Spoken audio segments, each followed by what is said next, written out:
Thank you so much for coming out tonight. It's Friday night, it's 6:30.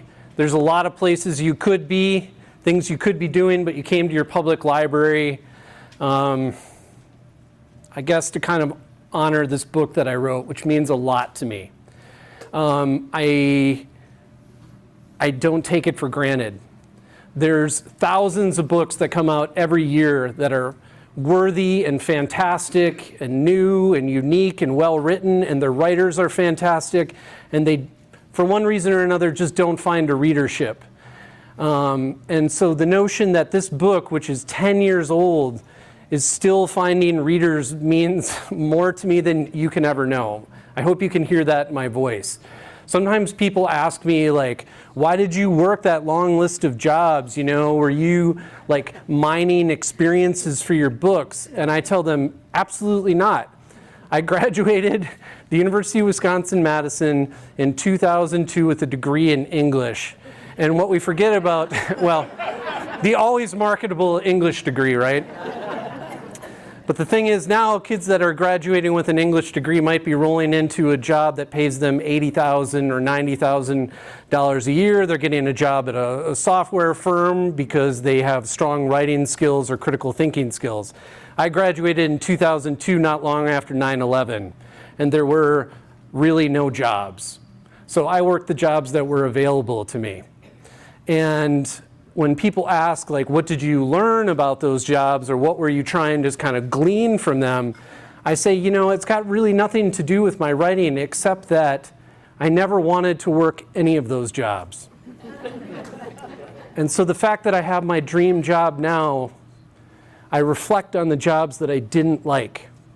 And I reflect on how dangerous they were, and how demoralizing they were, and how little I got paid. There was a morning I was working at Star Liquor in Madison, Wisconsin, and we turned on the open sign, and one of our regular customers came in at about 8 o'clock in the morning. He grabbed his $4 bottle of Mr. Boston vodka. He reached into his pockets, and he just handed me 2 handfuls of change in dirty dollar bills covered in broken glass and cocaine.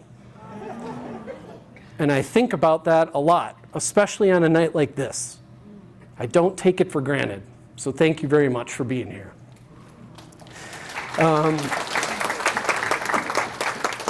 I think I'll tell you a little bit about my life before Shotgun Lovesongs and kind of how it came to be, and a little bit about that publishing process. And then I'll read from Shotgun Lovesongs, if that's okay. And then if you have questions, I have nowhere else to be tonight. So I don't want to bore you to tears or anything like that, but I am happy to answer whatever questions you might have. Okay? Back in about 2008, my wife and I were living in Madison, Wisconsin. My wife was going to the law school there. She graduated in the top 10 people of her class. She's like a super genius. And we were living on the 2500 block of East Mifflin, right behind Red Letter News, if any of you know where that is in Madison. We were running out of money. We were very poor, and we were very close to bankruptcy and foreclosure. I was working at Star Liquor. We were on state benefits, and I wasn't proud of any of that. And so one day before our first child, and I neglected to mention my wife was pregnant with our first child as she went through law school. So a little bit before Henry arrived, that's our first child, I had a conversation with myself about what kind of man I wanted to be, what kind of husband I wanted to be, and what I was good at, because I certainly didn't want to work at a liquor store forever and ever. And here I should say that liquor stores are one of my happy places in the world, so I'm not judgmental about people that work there. I love wine and beer more than most people. But I didn't want to keep making $8 an hour forever and ever. So I thought about what I was good at, and the only thing I could come up with was writing. So I started to take a workshop with a guy named Dean Bacopoulos at the Madison Public Library. And Dean liked what I was doing. And so I started applying to grad schools. And one year I applied to grad schools, and no one accepted me. And I kind of had this feeling like, I'll apply one more year. But after that, I think maybe I have to be honest with myself that I'm not a good enough writer. So I was working at Star Liquor. I was in the back of the store stocking Foster's oil cans. You know, they're kind of the big, I've never drank one. That sounds terrible to me. But I was moving around Foster's oil cans, and John, one of my old coworkers, was up at the front. Phone rings. He said, "Nick, it's the Iowa Writers Workshop on the phone. Do you want to take the call?" I thought, oh my God, yes, I want to take the call. So I took the call. It was Sam Chang, director of the Iowa Writers Workshop. And she said, "Is this Nick Butler?" And I said, "Yeah." And she said, "Where are you?" Because AC/DC was pumping in the background. My friends are joking and stuff like that, right? They had no idea what the Iowa Writers Workshop was. And she said, "Well, we'd like to offer you a spot in our program."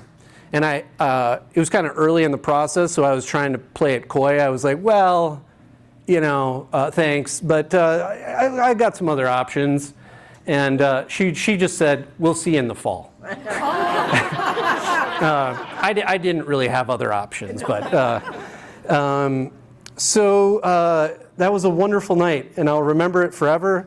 My coworkers didn't really understand what the Iowa Writers Workshop meant, but we reached into the champagne cooler and they toasted me, and my friends who knew what my writing journey was like came to the liquor store after it closed that night, and we celebrated again. And I could kind of feel that the momentum in my life was changing. So my wife is a book person just like me, part of the reason why we're married. And we thought, this is going to be super exciting.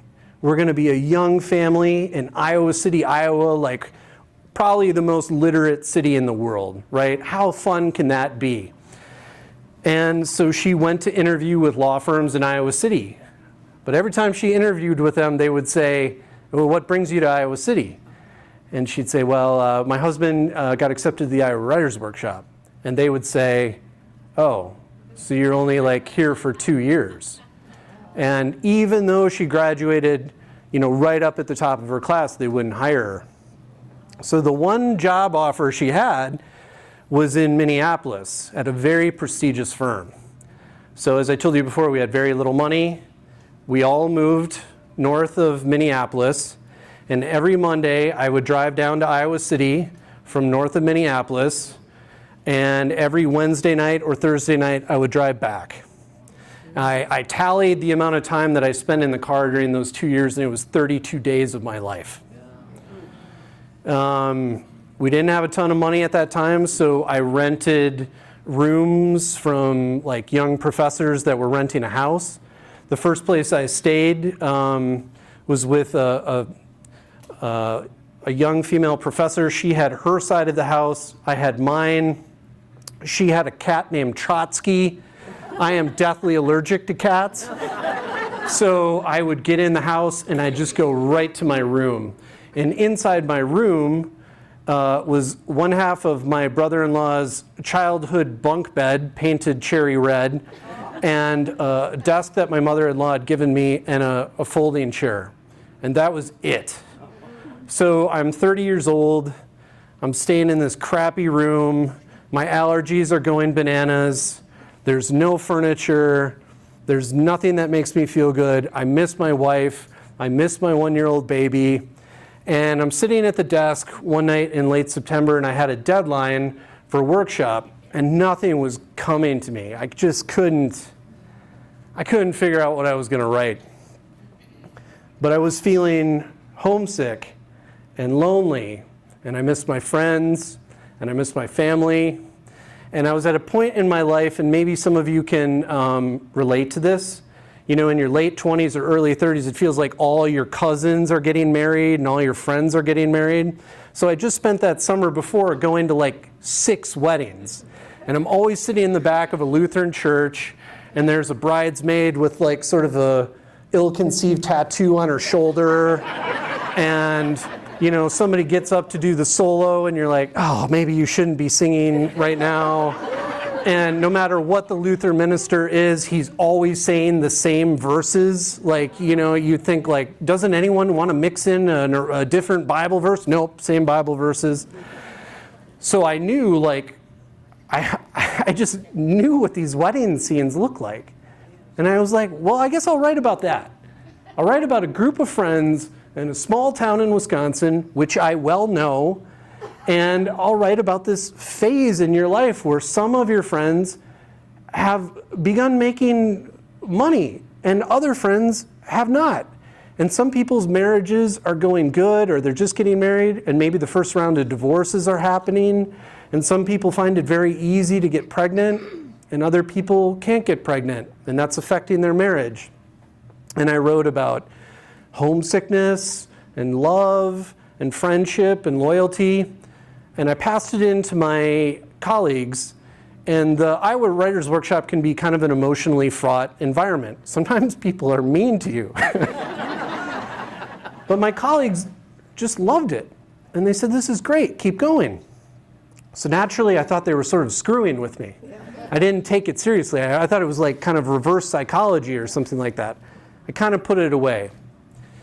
At that same time, big-time literary agents were coming to Iowa to scout for talent. So as a kid from Eau Claire, Wisconsin, I thought, this is my chance to score a big-time agent. And I would sign up for appointments like every Friday, even if it meant I had to drive back a little later. And without fail, I got shut down. And the way I would kind of explain it is like as if you were going on a blind date with somebody and you desperately wanted to be with them and they were like very lukewarm on you. The dynamics were all wrong. So I'd go on these dates with agents, and I maybe did it like 12 times. And finally at the end of that first year, I thought, I can't do this. I can't suffer this rejection anymore. I can't be this close to getting an agent and not make it happen. So I stopped. And I just started working on my stories. That's the only thing I focused on. I didn't focus on an agent. I didn't focus on publishing. I just focused on my work. And that summer, I had 3 short stories published in major publications. And guess what? Agents started calling me. They started to find me. And that's how I found my agent. And he said that he would have sold my first collection of short stories, which is called Beneath the Bonfire. It's available for sale there.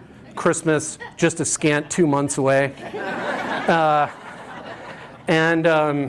He said he would sell my short story collection, but he'd be like, he said, you know, it would be a lot easier if you had a novel so that we could sell the novel and the collection of short stories at the same time. I said, well, I don't really have a novel, and I never really considered myself a novelist, but I do have this kind of opening chapter about a group of friends going to weddings and stuff like that. And he's like, well, let me read it. He read it. He really liked it. He's like, why don't you keep going with that? So the second year I'm at Iowa, I'm working on Shotgun Lovesongs. I'm working on the collection of short stories. I'm driving back and forth. But this time I don't show anyone Shotgun Lovesongs. I thought I knew what I was doing. And I didn't want anyone to derail me. So before I would head home every week, I'd go to the printer and I'd print out the entirety of the novel. And then when I got home, I'd lay it out on the dining room table. And I'd look at the structure of the chapters. I'd be like, okay, I got a Henry chapter, I got a Leland chapter, I got a Beth chapter. Oh, I need a Ronnie chapter here. And I finished the novel and the collection of short stories in the May of 2012, and that summer, every Friday, I would email a draft of the novel to my agent, and every Monday he'd send it back to me with so much red ink on the page that you would swear like English was my 5th language or something like that. I mean, it was psychologically daunting for me to look at the manuscripts. I would show it to my wife and just say, like, I don't really even know where to begin here. But I would go after it. I'd work Monday, Tuesday, Wednesday, Thursday, email it back to him on Friday. He'd email it back to me on Monday. June, July. Finally, we get to the end of August, and I told him, I hate this book. I hate the book. I hate the title. I hate the stupid characters. I hate this book. And he said, all right, I think we're ready to sell it. So one Friday night in September of 2012, he emails it to 25 editors in New York City, and by Monday morning there was so much interest in the publishing industry for this book that the only way to sell it was to set up an auction. So for 2 weeks I'm just fielding phone calls from different editors, which was extremely surreal for me because I never actually had any, believe it or not, I just didn't have any expectations that this book would ever get published. I'm from Eau Claire, Wisconsin. I didn't know any successful novelists. There was no blueprint for success for me. So we have the auction. The book sells in a rather triumphant way, I guess. Then the movie rights sold to Fox Searchlight. Then it sold in England, Germany, Norway, Spain, Italy, France, boom, boom, boom, boom, down the line. And it was, the only way I can kind of describe it is that it was like waking up into a dream. My dream when I was a boy was to be a writer. I wrote for my middle school newspaper. I wrote for my high school newspaper. I worked on the library council in high school, which basically just meant I would shelve books, all day. Other than being like backup quarterback for the Green Bay Packers, this was my dream, and I had accomplished it. I've been married to my wife now for over 18 years. I've known her since I was 12 years old. And when I sold that book, we went out to celebrate. We went to a restaurant in St. Paul, and we didn't make a reservation. So we were seated at the bar, and it was my wife, and Henry was maybe like a year and a half old. Kind of just, we propped him up on a seat there. And she turned to me and she said, and she's like Norwegian American, right? She comes from a long line of people who do not emote anything. And she just said, "I can't believe you did it." And it meant more to me than anything because she'd known me pretty much my whole life. And she'd seen how long the journey took, that this sort of thing just can't happen overnight. You have to work so hard to improve your craft and to stick with the story and to suffer rejection and rejection and rejection. And so she got it. Like, she couldn't believe it, but she got it, So that's kind of the story of Shotgun Lovesongs. And I've just been so privileged to continue to publish books after that. I think I'll read a chapter now, if that's okay. Also, if someone can remind me, there's a scene in this book in which two of the characters steal a jar of pickled eggs. I tend to lose a certain percentage of readers at that scene, but I hope you'll give me the opportunity to talk about that scene, because maybe for those of you who are in disbelief, it might change your mind, okay? This chapter is written in in Leland's perspective, and this chapter derived from a real moment in my life. One of my best childhood friends lives up near Bayfield, and in our early 20s, after he'd moved up there, my wife and I went up to visit him, and we heard that there was a square dance outside of town. So being good Wisconsinites, of course, we didn't want to show up at the square dance empty-handed. We brought a bunch of beer, and we got to the door, and we were promptly told that it was a dry dance. I didn't know that such a thing existed. But it was, I don't know how many I haven't square danced enough in my life. I actually wish I had more square dancing in my life. But it really stuck with me because it was just this place that, like, if you were driving by on the highway, you would swear no one would ever go in this building. And we went in there, and it was just hot with human activity and kind of dank with, like, smells. And there were people, like, playing music, and you just find yourself, like, flying in circles with strangers. It stuck with me forever. So anyway, here we go.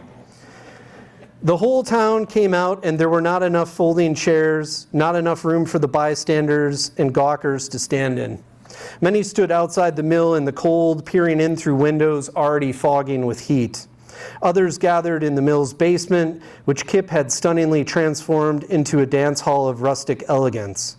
Where once dead mice and rats had floated in 6 inches of tepid water, now the huge stone space glowed a golden yellow beneath white Christmas lights and candles. You would have thought it was some kind of royal wedding, 2 houses of the American Middle Western aristocracy merging. As big as Kip's wedding was, Ronnie's surpassed it by far, and perhaps due in part to the prior evening's excitement, because despite frostbitten fingers and a bright red nose, Ronnie insisted on getting married on schedule. I had been among those urging him to lie in bed and recuperate. Ronnie, I said, Lucy will understand, I promise. You can get married next week, next month, next year. This is crazy. You're lucky to be alive.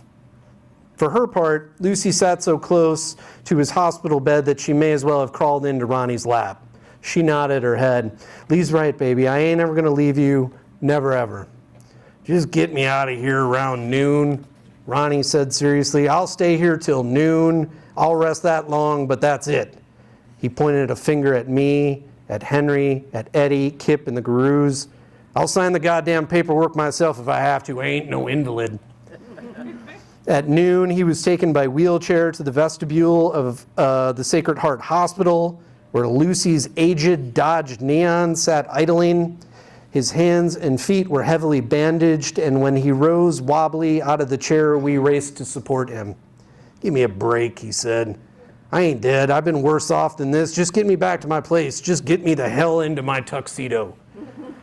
I rode in the back seat of the Neon while Lucy drove, her protruding belly rubbing the steering wheel, nervously glancing over at Ronnie from time to time, holding his hand in hers, asking if the heat was too much. He waved her off, pretended to inspect the world outside the window. Baby, she said softly, baby, what were you doing out there last night? I don't know, he began, his voice trailing off. Baby? From the back seat, I watched them, their faces, her fingers and his hair, the road before us. I just got lost is all. But what were you even doing out there? Why weren't you home? I don't know, lost track of time, I guess. And then I went out to take a leak, and when I turned around, the bar had moved or something. Ronnie laughed, turned to me. Shit, maybe the bar got lost too. I smiled at him. Baby, Lucy said, you're going to be a dad now. You know that? You're going to be somebody's dad. There ain't any more getting lost, all right? She'd begun crying now and pulled the car to the shoulder of the road. You stick by me, you hear?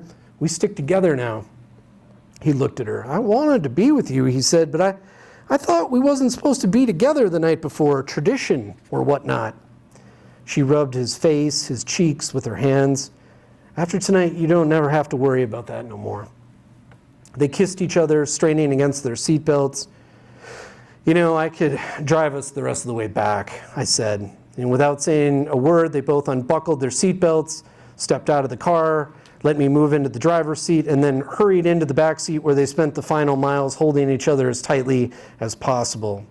I watched in the rear view for a few seconds before aiming my eyes away. The ceremony itself was held in what would have been the main warehouse of the old mill, a cavernous room that still smelled vaguely of malt. There was no church organ, obviously, but Kip had spared no expense with the sound system, with a professional DJ to handle the soundtrack. I stood at the front of the room beside Ronnie, holding the wedding bands that had come to him through his grandmother, his grandfather's old ring, the one Ronnie had been wearing for weeks, almost like the string a forgetful person ties around his finger as a reminder, and hers, this ring I rubbed between my thumb and index finger within the confines of my pocket, felt the softness of the gold, imagined all the places the ring had gone, all the fingers and objects it had touched. I felt the little diamond. This was the wedding ring of poor people, of middle-class America. It was a promise of things to come, not some gaudy Galleria ring, some designer monstrosity like the one I bought for Chloe. Waiting up front as well was Lucy's younger sister, the maid of honor, a girl not yet 21 years of age. Her makeup already ruined, with tears she clutched a bouquet of flowers so severely that from several feet away I could hear individual stems breaking, could smell something that I imagined to be chlorophyll, the smell of freshly cut grass or shrubs. I imagined green stains on her palms and possibly the puncture mark of thorns. It was a nice, traditional Lutheran wedding. The same worn-out Bible verses you always hear at Midwestern weddings.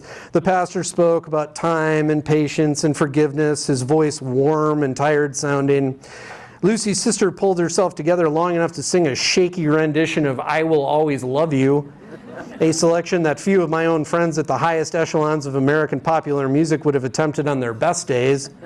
But thankfully, she veered toward a more subdued Dolly Parton rendering rather than going for a full-throated imitation of Whitney Houston. Ronnie and Lucy listened to the pastor's words with rapt attention, their voices hushed, serious when it came time to exchange vows, spoken with the right amount of thought and emotion. Ronnie looked away from his bride just once in order to reach back toward me for the ring. After their kiss, a cheer rose up in the middle that was the loudest sound I'd ever heard in Little Wing. And from the little Lutheran church off Main Street, you could hear the peals of bells tolling. Even with his bandages, Ronnie joined Lucy in shaking everyone's hand, and then the hors d'oeuvres, dinner, and finally the party. Most of the women had lost their heels, and the men were sweaty as hockey players with neckties knotted around their foreheads and plastic cups full of water and ice cubes. It was a dry wedding, no booze allowed, but no one seemed to care. The whole damn town was out on the dance floor, it seemed, and they were giving it, leaving it all out there, letting it all hang out. Eddie on the floor doing the worm, and Henry displaying an especially prominent white man's overbite, clapping his hands to music you damn well know he'd never heard before, but it's got a beat. You can move to it. And the groom, Ronnie Taylor, looking like an original king of disco with the kind of lithe body that might have given John Travolta pause. He was out there, cowboy hat on his head, hands perched snug on that belt buckle, kicking and strutting in new alligator cowboy boots and dancing with his pregnant bride, a woman who came equipped with her own set of moves. And even pregnant as she was, she moved well, showing her husband moves that promised much more than what was appropriate for public consumption.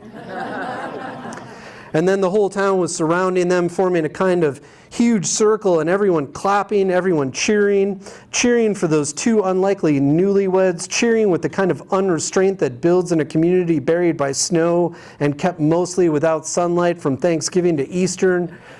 Children were there, up way past their bedtimes, out on the dance floor and moving exactly how the music told them to, moving without a care or inhibition in the world. Children making sorties to the table where the sheet cakes waited, melting, running sugary fingers through thick frosting. Children guzzling soda, rubbing their sleepy eyes and going back for more, dancing in circles, dancing with their parents. Teenagers sulking in the corners, checking their phones, looking up, wanting to join the action, but embarrassed to. Look, there are their parents dancing, even grinding in ways that make the teenagers blush, moving in ways that made the teenagers say, "Oh my God." Teenagers sneaking off for cigarettes stolen from mothers' purses, from fathers' jacket pockets, smoking in the bathrooms or out by the train tracks, kissing in the quiet spaces of the old mill, eyes big, eyes full of love and wonder and new ancient sensations. And the old people sitting in chairs, watching, clapping, and in some cases sitting almost catatonic motionless, only the smallest of smiles cracked on their wrinkled faces. Some of the old women rising to join the dance floor fun, but the old men shaking their heads, no, no, no. Crossing their arms and crossing their legs, doing everything but sitting on the floor and locking arms in solidarity. Didn't dance back then, and I sure as hell ain't gonna start now. And there was Kip, leaning against a wall, making a plastic cup of ice cubes sound like a half dozen dice, a strange look on his face, a happy look, a look of accomplishment. He didn't see me, but I saw him from where I was out dancing with our friends.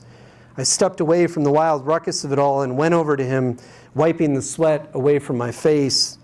What I needed was a roll of paper towels, a cold shower, but I was having too much fun. Everyone was. Somehow the son of a bitch had pulled it off. He had brought everyone together. He saw me coming and stood up straight, as if I were a teacher coming to correct his posture. I saw his jaws crush an ice cube. He nodded, extended his hand almost sternly. "Leland," he said.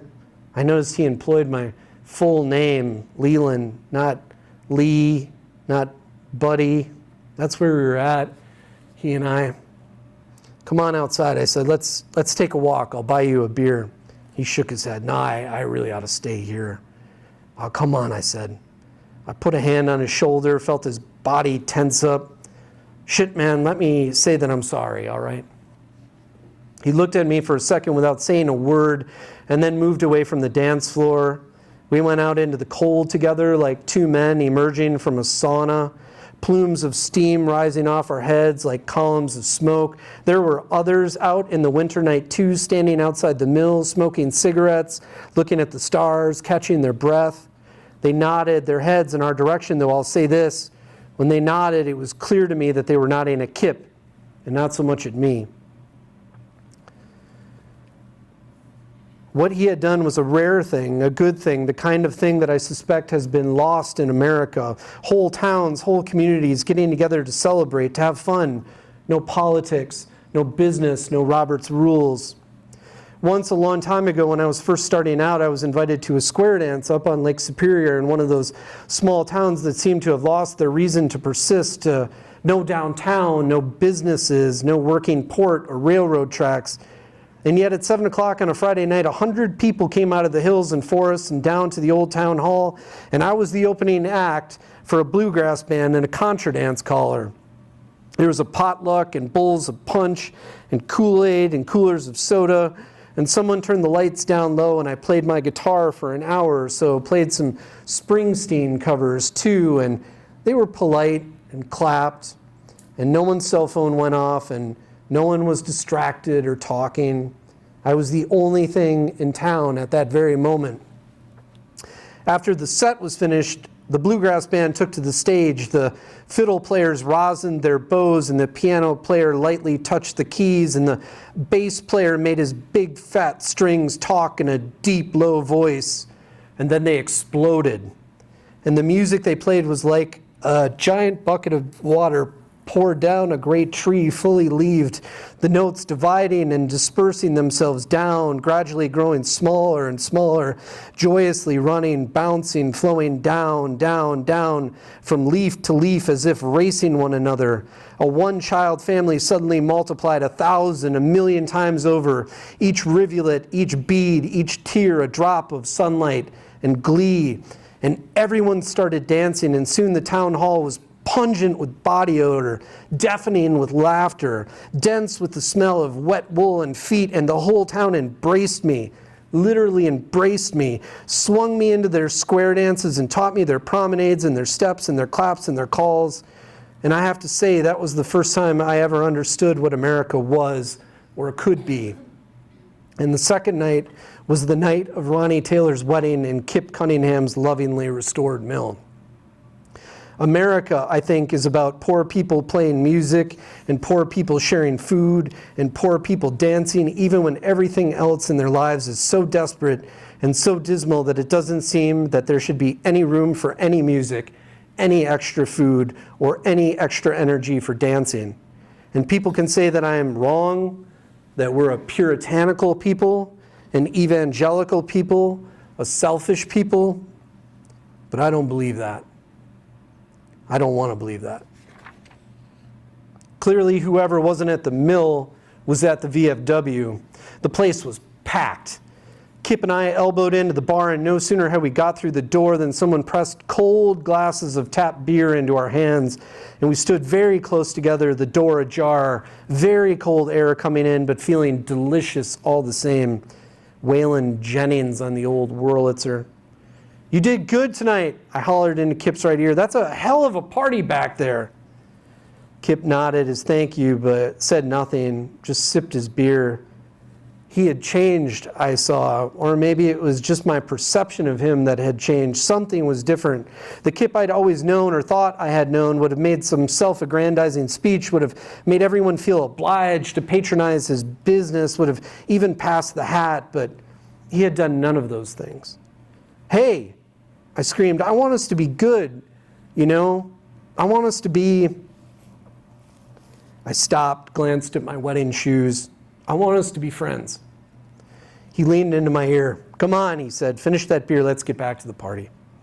He slugged his back, set the tap glass down beside the frosted window pane where the warmth of the neon lights seemed to soften the ice there.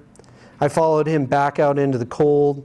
The night sky was perfect, the sound of music drifting through Main Street, car horns honking as they drifted away and out into the countryside, laughter. I figure that I can keep this thing afloat about another year before it sinks, Kip said. He walked with his hands in his pockets. He looked at me, not sadly, but firmly, and I understood. Turns out I bit off a little more than I could chew. He blew out a cloud of steam, shrugged his shoulders. I'm not asking for your help. This damn mill has failed before, and it'll probably fail again. I walked along beside him, my sweat growing cold in the chill. The music back at the party was slowing, and I pictured couples moving in close, holding hands, women resting their heads on their partner's shoulders. I thought of Beth, and then shook that thought away. Funny that I think of Beth just then, and not Chloe. How much do you need? I asked. He shrugged again. Christ, Lee, I'm up to my ass. Even if business picks up, I don't think I can keep up with the payments. You understand, renovating everything was one thing. Revenue is another. He kicked at a chunk of ice, waved his hand. Forget I said anything. You probably got enough people looking for handouts. Let's just have some fucking fun. He picked up his pace, moved ahead of me, shook the hands of the Guru brothers, out leaning against the side of the mill, smoking cigarettes. They nodded at me. Back in the basement of the mill, everyone was slow dancing, and there was Ronnie and Lucy orbiting together, turning slow circles, her big hard belly pressed against his very lean, narrow one.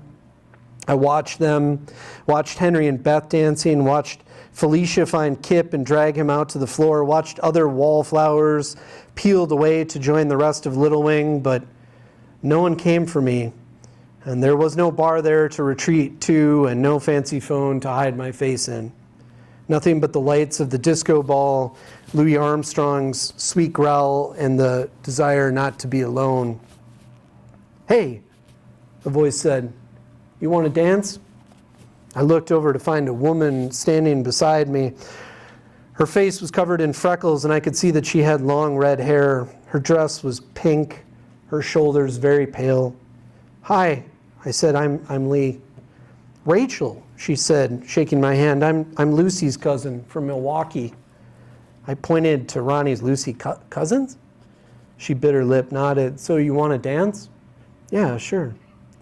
She led me out toward my friends, and we danced, and for a while I wasn't alone at all anymore.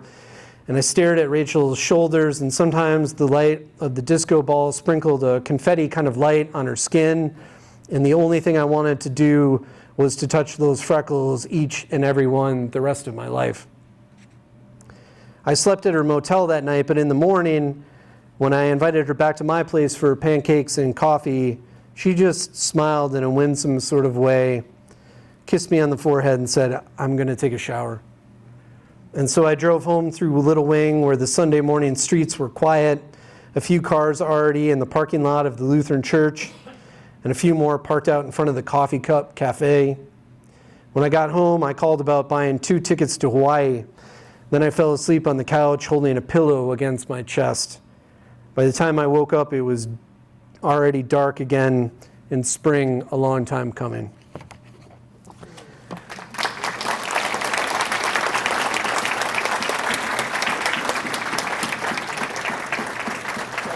Well, maybe you have questions. Otherwise, we can just stare awkwardly at each other for a while. Pickled egg. You want to hear the pickled egg story? It's a good story. Okay. So I told you that when I was at Iowa, I would drive back and forth. One Thursday night, I had just driven home after being on the highway for like 4 hours. I think this was into my second year there.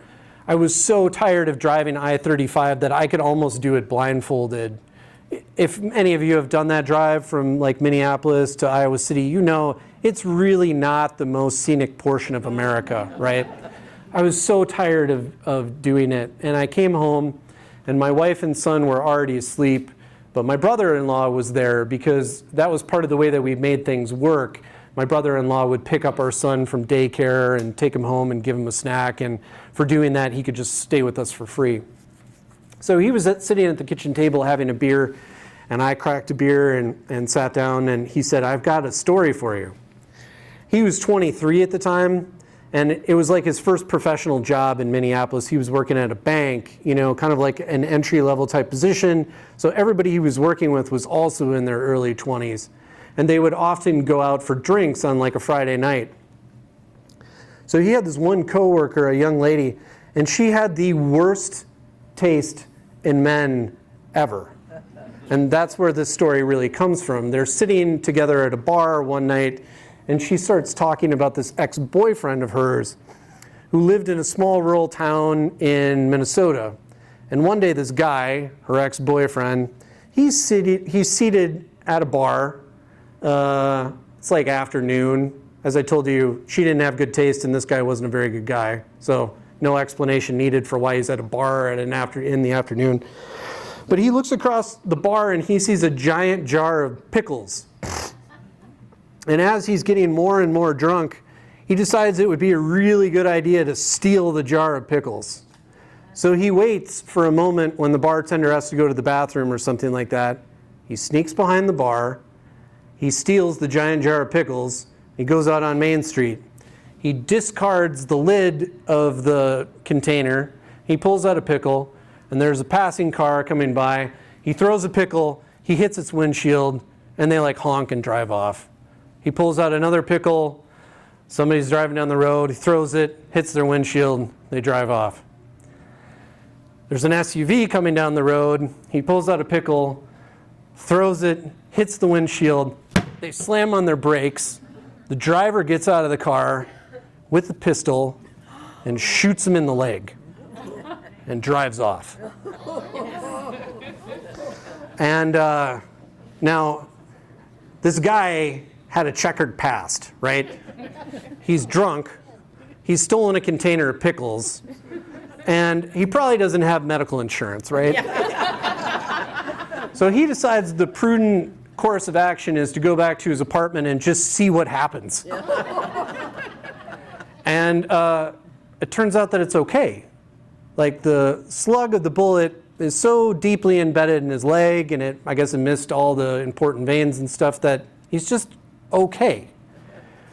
At the time of the shooting, I should tell you that he's a rather large guy. He was carrying some extra pounds. In the next year, he takes up jogging.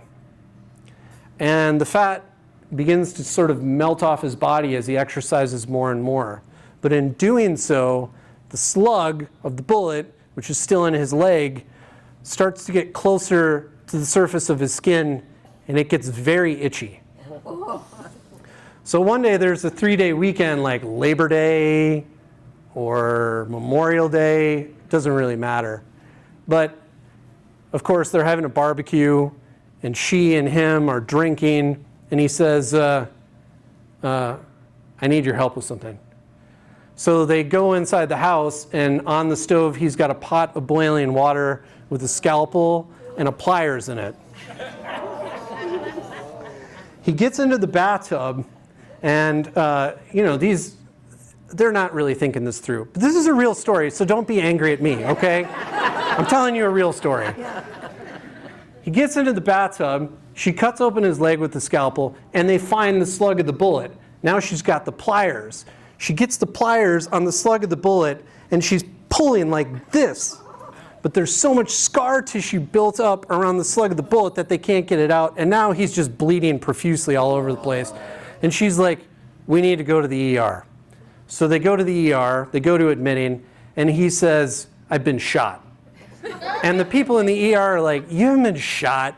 We've got a police scanner. We would know if you'd been shot. He said, I've been shot. Take an x-ray. So they take an x-ray. Sure enough, there's a slug of a bullet in his leg. They pull it out. And then a couple weeks later, these two break up. And now it's this woman telling my brother-in-law the story. And then it's my brother-in-law telling me the story. And after he finished the story, I was like, it's hard for me not to swear here. I apologize. I was like, holy crap. That's the craziest story I've ever heard. And I don't know if it's high literature or not, but it's going in the book. I changed the pickles to pickled eggs because my dad was an alcoholic, so I grew up in Northwoods bars. And there was always a moment where I was seated at the bar next to my dad, looking across the bar, and there was this gross jar of pickled eggs. And I had never seen anyone eat a pickled egg before. And I always wondered as a boy, like, where's the expiration date? How long have they been sitting in there, you know? Also, at the time I was writing this book, Paul Newman passed away. And I loved Paul Newman. My wife, to this day, loves Paul Newman. If I had been in the room and Paul Newman was in the room, she would have left me for Paul Newman any time, at any point in his life. So I started revisiting everything in his filmography, and of course I came across Cool Hand Luke and the egg eating scene. And I also watched repeatedly at that time in my life Butch Cassidy and the Sundance Kid, which is such a wonderful film about friendship, and in particular male friendship. And I started to think this story could be important in my novel because it's a way for these two guys to sort of do something juvenile and dumb, but repair their friendship, you know? So that's where that came from. I told this story in Germany one night. It was wonderful. I was in like a small village in Germany, and I never know what's going to happen when I go to a foreign country to promote my books. I thought, oh man, like what if there's like 5 people in this bookstore? I get into the bookstore, the whole town had come out, probably out of curiosity to just see like who is this yahoo. And so I told them the story, and when I got to the point about him being shot, the whole audience was like, oh, because there's no guns in Germany. And they were like looking at me like this couldn't possibly exist, and I just said, well, this is America. And then they accepted it, so. Does anyone have any questions? Yes, sir? Which Hank came first? Good question. The question was, which Hank came first? Well, my son was born in '09, so my son came first. Okay. Yeah. In the early part of my career, I was terrible at creating character names. And because I had no expectations for this book to be published, I think there was just a day where I was searching for a character name and probably looked at my son and was like, Henry, he's Henry, you know? Yes? Did you have as much trouble publishing the other books as the first one? That is a great question. The question was, did I have as much like maybe easy success in publishing the book, or did I have troubles publishing the book? I wish that every time I put out a book, the scenario was the same as Shotgun Lovesongs, but my agent told me at one point that when you're a writer, the best places to be are Stephen King or unpublished. And every space between Stephen King and unpublished means that the company has a sales record for you. And so that means that they can better determine what to pay you. With Shotgun Lovesongs, there was nothing but promise and excitement. So they were just kind of throwing money at that.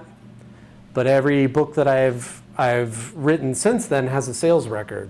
So it hasn't always been so easy. Yeah. Yes? I would just like to say I found it remarkable how every character was their own character. Thanks. And you brought out each one, and even with Beth, that you took her perspective and really made it a full story. of life, and I'm like, wow, Thank- excellent. Thank you. I'll just, what a nice compliment. She just said that the characters were really complex and she appreciated that. Thank you, I appreciate that. Yes? My question, how did you come up with the idea for the beginning of each chapter to be the character's initial? Yeah. Because it took me a couple chapters to figure out what you were doing. Yeah. And I had written down the names of the characters, Yeah. knowing that I'll be discussing this book at a future date. Yeah. And I looked at the characters, I thought, oh my gosh, that's the first initial. Yeah, yeah. So how did you come up with that? Well, so I was thinking about wedding invitations and the calligraphy that you see on wedding invitations. This is a series of weddings, really. I mean, that's the organization of the book. And when I think initially I maybe wrote Leland or Henry, but I thought it looked kind of clunky. And I thought there was something kind of austere and beautiful about just having an initial. And I just trust readers to figure it out. You know what I mean? And some don't figure it out. Yeah, somebody else.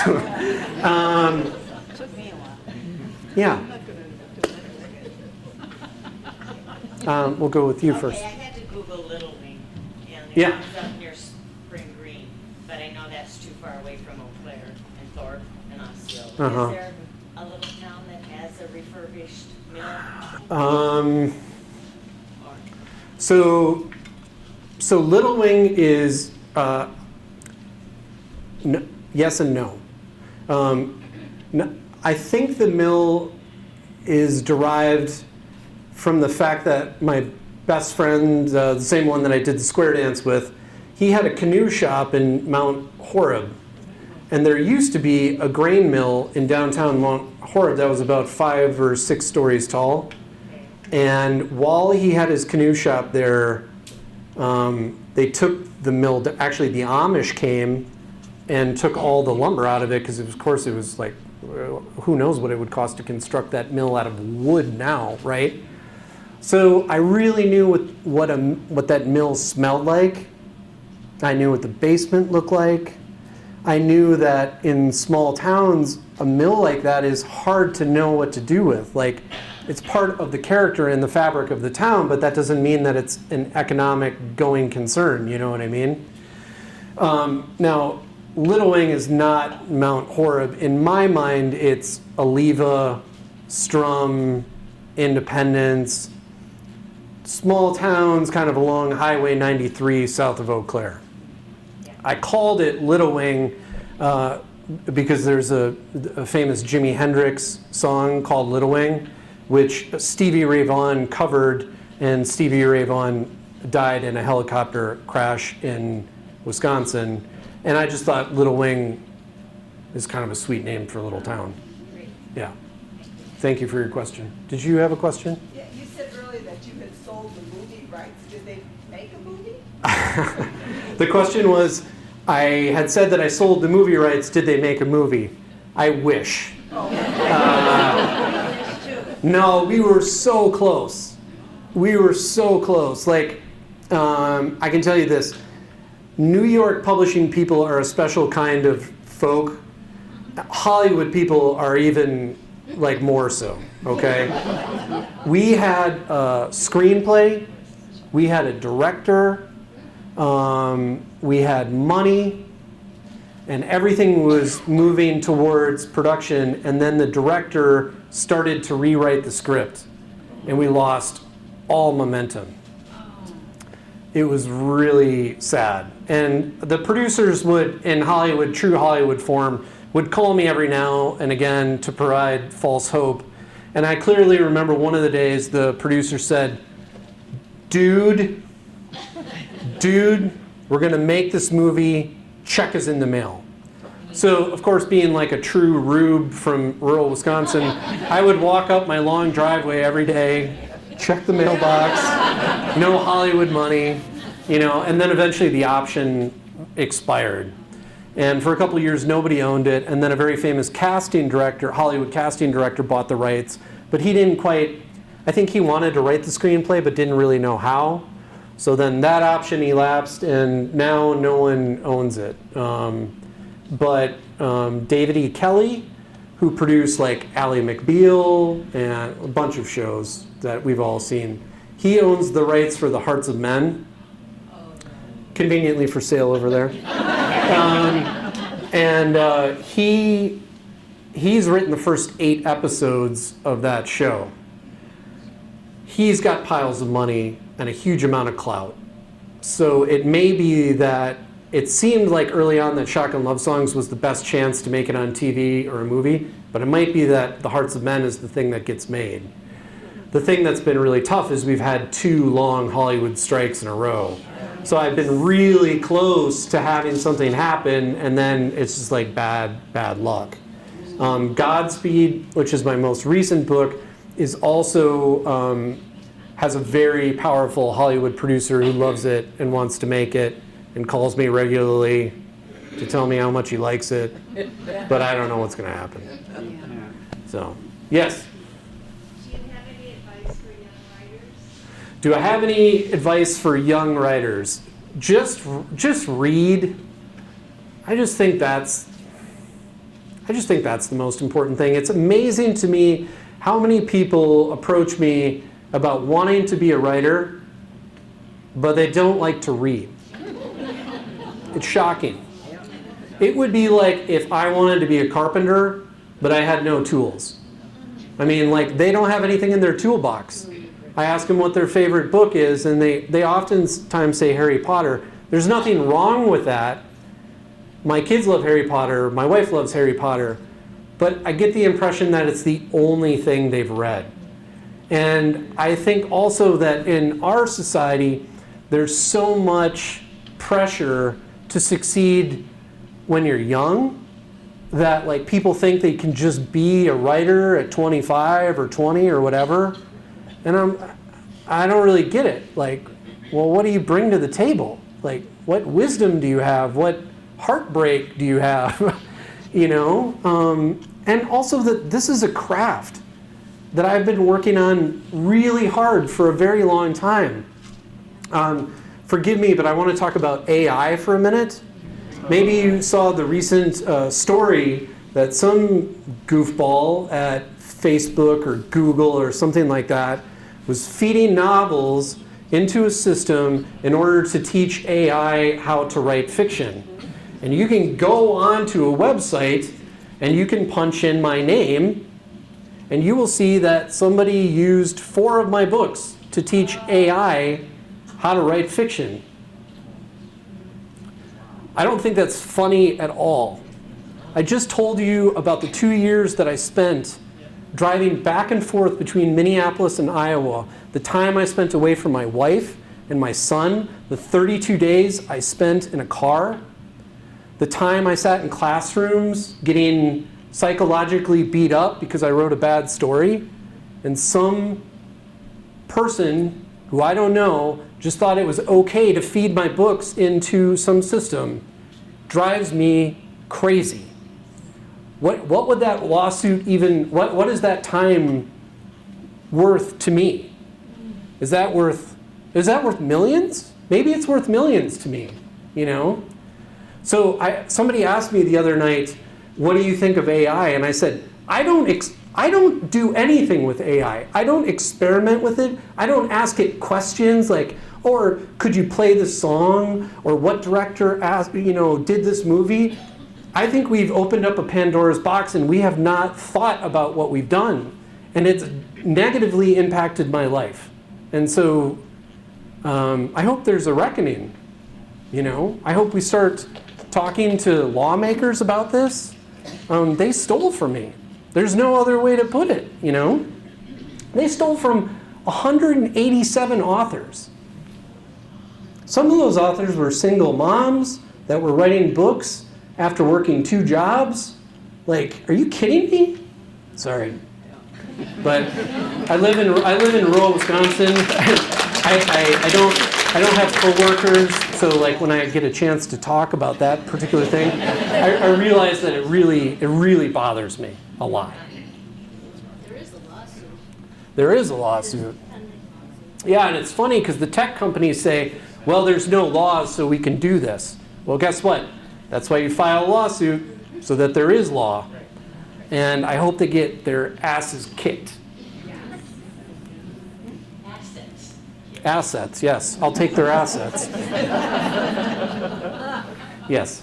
I just have to make the statement, when you talk about the little town, you know, like the grocery store, the cafe, you know, even the VFW. Like I'm from a really, really small burg, Reeseville, Yeah. and it hit all that, the whole farming system Thanks. and everything. It was just like what I grew up with, Thanks. you know. Good. And I thought, wow. You know? Yeah. Well, I appreciate that. The comment was basically about the kind of small town nature of the book. I was speaking at a library last night in Waukesha, and a young lady said that she's part of a book club, and the past 10 books that they read were all based in New York City. And after she got to the 10th book, she was like, you know what, I'm so tired of reading about New York City. And then she read one of my books, and then she read another one. She's like, do you know what it means to me to see lacrosse in a book, or Eau Claire, or Wisconsin Dells? I said, I do know what it means. Because I remember reading Jim Harrison for the first time. I don't know if any of you have read Jim Harrison, but he's a very famous writer from northern Michigan. And he would talk about these tiny towns in the UP, like Escanaba or Iron Mountain. And I spent every summer in the UP. And when I saw Iron Mountain in print, I thought, oh my God, I exist. I'm real. So, yeah, thank you. Yes, sir. Speaking of New York fiction, a lot of fiction today, too, is just really depressing and nihilistic. One of the things I love about your work is that, like, I had a writing professor who said you should write toward joy. Oh. Meaning keep the possibility of a happy ending open, even if you have a sad ending. Yeah. I was wondering if you could comment on that, if that's something you think about when you write. That was very nice. I appreciate that. The comment or the question was about, I think, the fact that some of my books are written with sort of a happy tone or a joyful tone. Hopeful. Yeah. Yeah. Look, I've written some dark books too. I mean, Godspeed is pretty dark, and it's hard for me because I think sometimes I'm in a hopeful, positive place in my life, and sometimes I'm not. You know, and I have to be emotionally truthful, right? I think if you're in a sad period of your life and you're trying to write a joyful book, it might not work out. You know. But one thing that I experience repeatedly when I go to libraries is that I think readers appreciate when a writer writes towards joy or happiness, because there's enough low-grade sadness in all of our lives. I just sold my 6th book, which is called A 40-Year Kiss. Oh, thanks. I was sitting at a bar, and I'll just kind of talk a little bit about your question. I was sitting at a bar in Chippewa Falls one night, waiting for my kids' swim practice to get done. And I was working a Sudoku puzzle, minding my own business. And there were 2 people sitting at the bar that were like my parents' age. And I heard the man say, I still dream about kissing you. And then he went on, like, I'm at like a Northwoods bar in Chippewa. You don't frequently hear this kind of poetics, okay? He goes on to talk about how he still dreams about her, how he dreamed about how they used to kiss when they were younger people. And like all the hairs on my neck are standing up. I'm now taking notes on my phone. I recorded the whole conversation. Then he says to her, "Can I kiss you?" And I sort of thought like, oh, this is going to be like a polite kiss or something. But they kissed really passionately, to the point where my whole face was like just blushing. And I'm trying to pretend like not to, you know, like, oh, I'm just sitting here doing my Sudoku puzzle. And then they got done with their kiss, and she said, "You always used to have chocolates for me." And I'm like, oh my God, when is this poetry going to stop? So eventually they got up and left, but I started thinking, like, who are these people? Like, were they married in their early 20s? Were they high school sweethearts? Why did they break up? Why are they getting back together now? Is she going to, like, let this guy in? Why is he so desperate to be with her now? And so I wrote this novel, and one chapter is his perspective, then hers, hers. And it was so much fun to write. Like, when you write to joy, it can be a lot of fun. So I just wrote this like love story about them, and I wrote towards a happy ending. Maybe I screwed. I can't tell you what the ending is. But it was just so much fun. And so I would say that, like, from a craft level, when you're writing something that's joyful or happy, it seems a little more fun than writing about tragedy and sadness. Yes, sir. When you're writing, you've got 6 books now. Is it just when it comes to you, or do you have a writing discipline that you force yourself to sit down? Okay, so the question was about kind of like writing routine, discipline. Do I write every day? I tell people that we have a 14-year-old and a 10-year-old, and most of my days are just laundry. And people think I'm joking, but I'm not joking. Our 14-year-old thinks he's at the Four Seasons, and he goes to school wearing one thing, and then he takes it off, and then he goes to tennis lessons. He takes that off, then he gets into his pajamas. So in one day, this 14-year-old kid is creating 3 days worth of laundry, right? And my wife has a normal person job. So one of the kind of dynamics that's strange in my life is that if my wife comes home at the end of the day and the laundry is done and folded and I have dinner ready and she can see that I vacuumed, I get like immediate positive response. But if I've been writing, guess what? Nothing has gotten done. So it sets up this sort of weird dynamic in our house because nobody can really see that I'm working, you know? I don't write every day. I think for me, that's a mistake. For me, what I do is I publish a book and then I give myself sort of months to just be normal, but I'm thinking about the next idea so that when I have that idea almost fully formed, I sit down at the computer and there's like no writer's block. There's bad days, yeah, but there's mostly good days. And mostly I just move forward. But what I wouldn't want to do is sit at the computer and just feel like nothing was happening. And I think sometimes you hear writers say you have to write every day, but I think what they're not telling you is that there's many days where you sit at the computer and you're not really inspired. And maybe you don't really write inspired stuff. Yes? So back to Shotgun Lovesongs, Ronnie's accident, I thought, like from a storycraft, it's a nice, well, it's not a nice incident or whatever, but from a storycraft point of view, it gives you a lot of tools to use throughout the book. Yeah. And I'm just wondering where that idea came from, and then the other kind of B question of that is, it also seems like a very Wisconsin thing to have happen, where there was a drinking accident. Yeah. If that, when you're, in Europe or whatever, talking about the book, if people didn't relate to that, or if it didn't translate to other audiences. Yeah, the question was about Ronnie's characterization, his head trauma, the drinking that may have contributed to the accident. When I was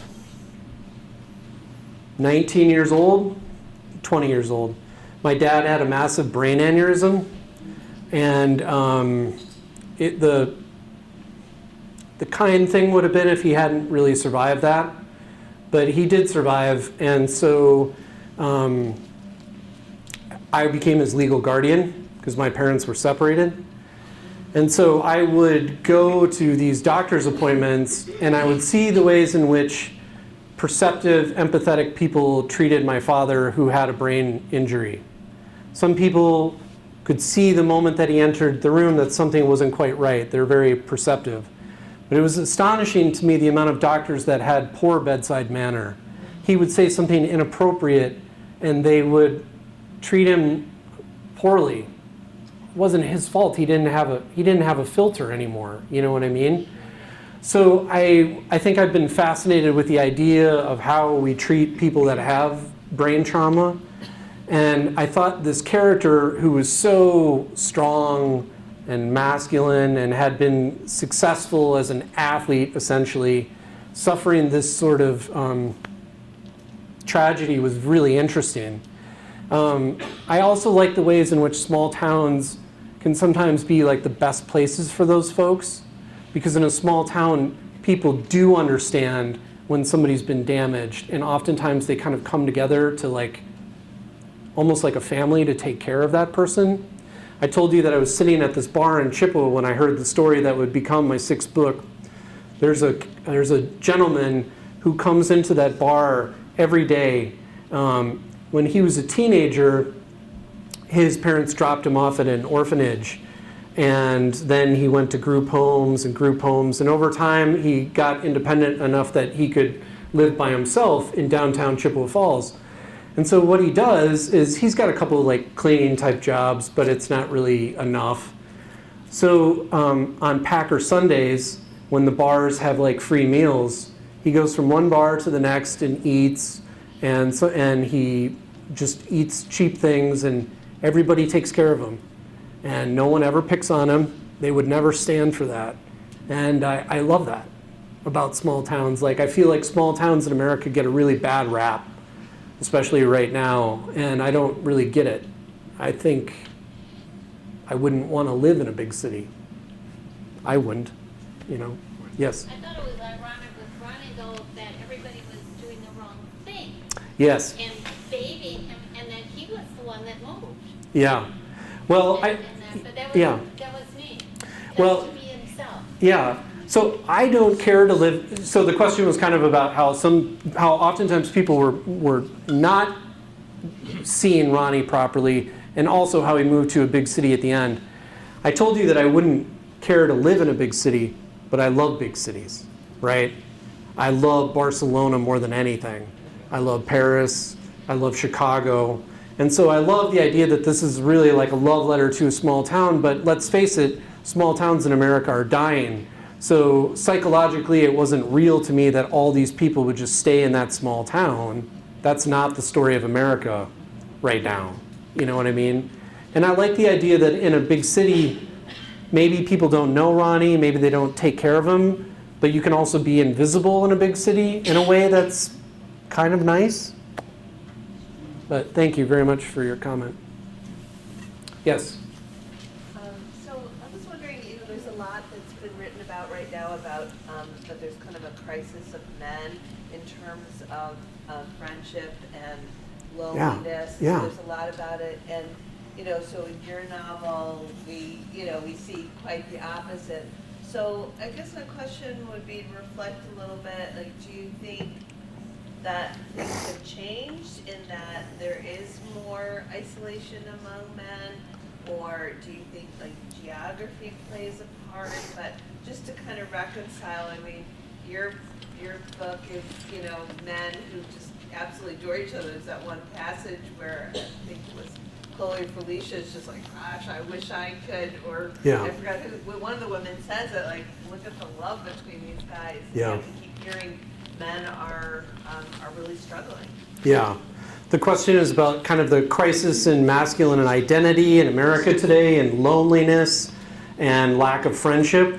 There's some scary report that, like, I can't remember what the number is, but a huge swath of American men don't report not having a friend. Suicide is extremely high among farmers who tend to be men, soldiers, first responders. And I think there's a narrative about men that I wish could be complicated in America. Oftentimes, like, and I'm not the first person to say this, but in a sitcom, the dad is a buffoon, right? Or that young men are bros, and the way they communicate is just on a strictly juvenile level. I hate that. Like, I know there's an element of immaturity in this book in places, but I think it's leavened by like an emotional healthiness and a friendship and a sensitivity. You can hear in my voice, like when I feel something, I don't mind telling you that it affects me emotionally. I think some of my writing stems from the fact that I have a great network of friends, and I work really hard to keep those friends. I have pen pals that I've written letters, handwritten letters to since I was 18 years old. During COVID, a group of my friends started a vinyl record club where once a month we would meet on Zoom and we would exchange records and drink too much and talk about music. And it became a real lifeline for me because I told you that I work a really lonely job. It's just me, right? So when COVID happened, like the first days of the COVID shutdown, I sat down with my paper calendar and a bottle of whiteout and crossed out 5 figures worth of income and probably 30 dates where I would come to libraries. And I realized how much I get out of these evenings because I love books. And I love librarians, and I love booksellers. And all of a sudden I couldn't get out anymore, you know? And it was my friends that really picked me up, you know? There'd be guys just crying on Zoom, you know? Some of it may have been alcohol-induced, but... So I just wish we had more representations, more complicated representations of men, because I think it's almost like a negative feedback current. You tell men that they're stupid, that they're buffoons, that they're barbarians, and then don't be surprised when they behave that way.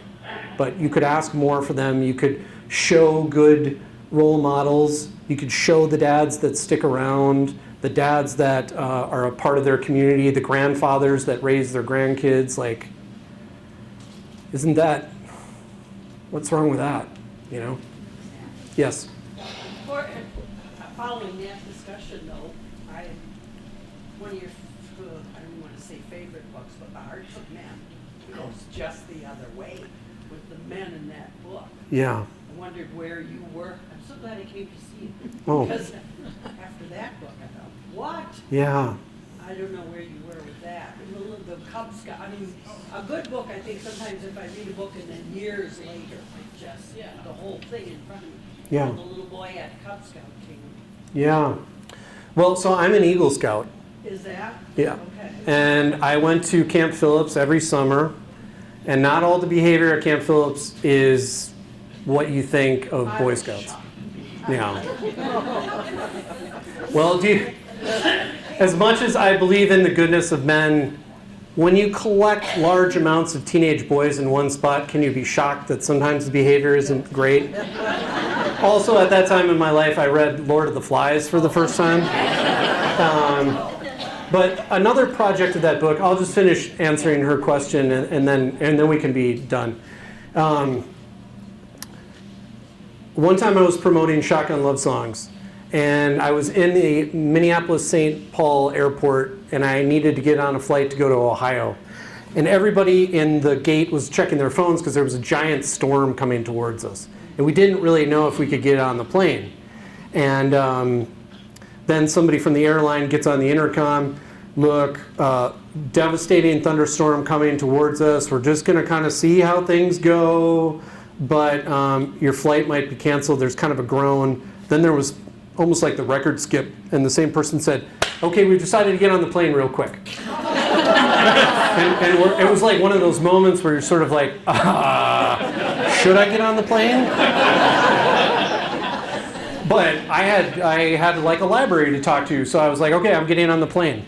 And because it seemed like death might be imminent, when the beverage cart came down the aisle, people were just drinking. I mean, I'm not making this up. Everyone was drinking, okay?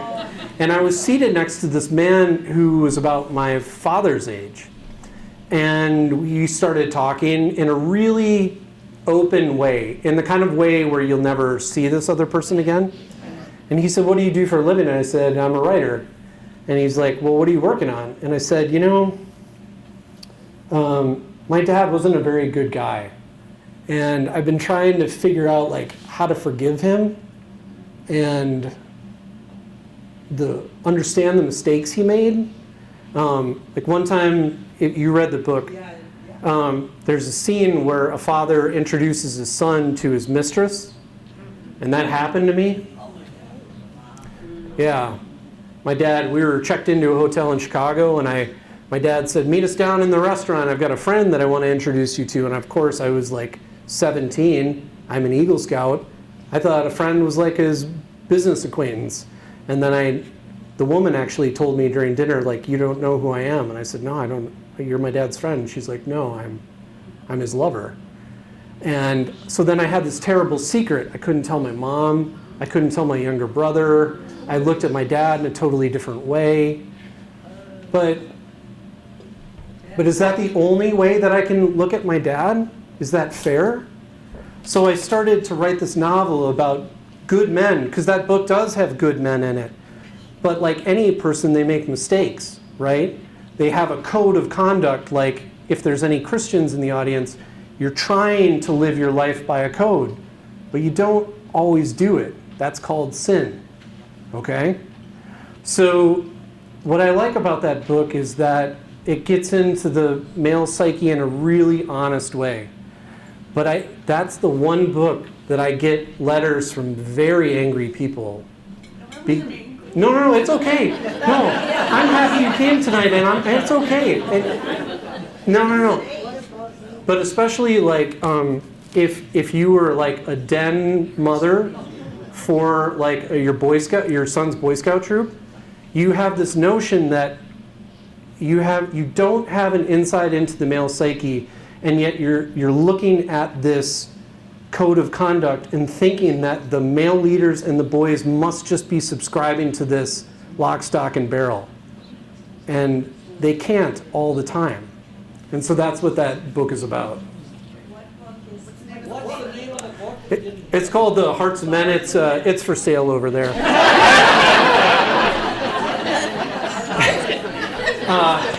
Okay, I don't know how. I think I should probably stop. But I want to thank you from the bottom of my heart for coming out tonight and for reading the book.